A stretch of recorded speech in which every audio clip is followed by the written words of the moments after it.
আমাদের এলাকার সেই বিখ্যাত লাভার্স পয়েন্ট মানে বিখ্যাত গাছের কাছে নিয়ে আসলাম। দেখেন গাছে কি সুন্দর ফুল ফুটছে। এই গাছে এক সময় আমরা পিকনিক খাইছি গাছের নিচে বসে।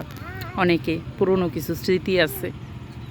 স্মৃতি আসলে স্মৃতি থাকে, কিছু স্মৃতি নিয়েই মানুষ জীবন। দেখছেন ফুলগুলি কত সুন্দর না? গাছটা ভর্তি ফুল। এই জায়গাটা আগে দেখতে আরও সুন্দর আসছিল। ফুলগুলি আমার কাছে অনেক ভালো লাগতেছে। দেখছেন গাছ ভর্তি ফুল, যেন আকাশ ছুঁই ছুঁই। কি একটা হালকা পিঙ্ক পিঙ্ক কালার ফুলটা, দেখছেন? গাছটা কি ঝোপড়ানো। ওই যে আমার ভাতিজা হাইটা যেতেছে গাছের নিচ দিয়া।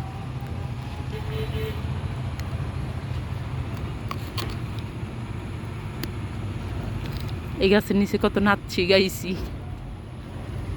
এখনো সে স্মৃতিগিনি মনে পড়লে হাসি পায়। কত মজা করছি।